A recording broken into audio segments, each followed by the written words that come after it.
Alright guys, coming to you from Green Lake. Just going to talk a little bit about some different style of plyometrics, kind of a more explosive take on the lunge jump and the squat jump, which you've all done quite a few times. Tail end of the cycle for plyometrics. Been great so far, so how can we kind of build on that with some new movements? Alright, the four things basically that are at play on these is the quad, the hip, the glutes, and the hamstrings.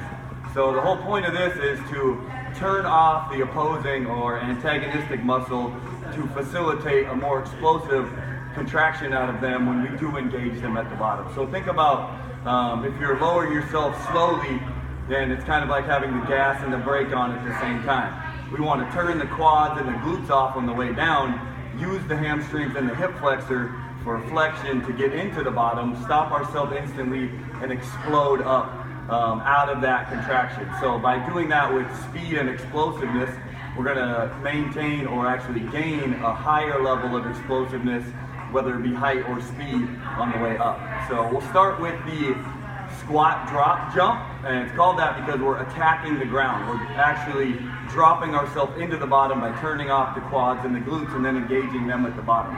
So it's more of a violent version of the squat jump. All right. So as we lower ourselves, the feet are going to come off the ground, not because I'm trying to lift them, but because I'm aggressively attacking the ground with the hamstrings and the hips. So it'll look like this. The feet will come off slightly, and then as soon as the feet touch, I should be in the bottom, change direction instantly. So we'll see how it goes.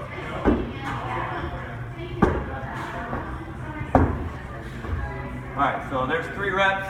You can hear kind of the feet, the forces at play in the bottom, and those are the similar forces that we're trying to replicate, whether it be weight in the loading or speed in, say, a drop off the box and a rebound box jump back up, or in this next version, which is going to be the walking drop lunge jump, very similar to the forces at play in sprinting. A lot of it says around 800 pounds of force. That's why you can't really stop yourself instantly when you sprint.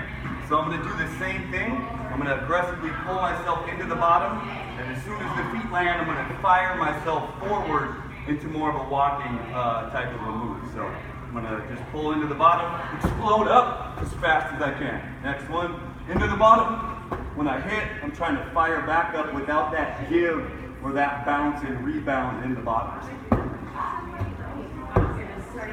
Alright, you can mess around with different heights as far as joint angles, depending on what you're trying to do. For CrossFit, this can really benefit us if we're able to build the capacity of the tissue and the muscle to withstand heavier eccentric loads and get out of the bottom quicker. If you're doing 10 to 15 and you're able to shave half of a second or so off of each rep throughout a workout, it's going to keep you fresher. Since we're turning off the opposing muscle, it's going to keep those a little bit less fatigued and more explosive as you move through. What we're always after in CrossFit is efficiency, so that we can really decrease our time under tension and increase the amount of explosiveness that we're gaining. So this can work with either a plyometric jump or also goblet squat, back squat, whatever it be. We use single leg squats to really potentiate a higher effect on these guys. So mess around with them. Make sure you have a coach watching you. It's pretty hard to know if you're doing them right on your own, but the feet, the sound of the feet and the aggression into the ground is the big key to the greater contraction on the concentric movement. So have fun.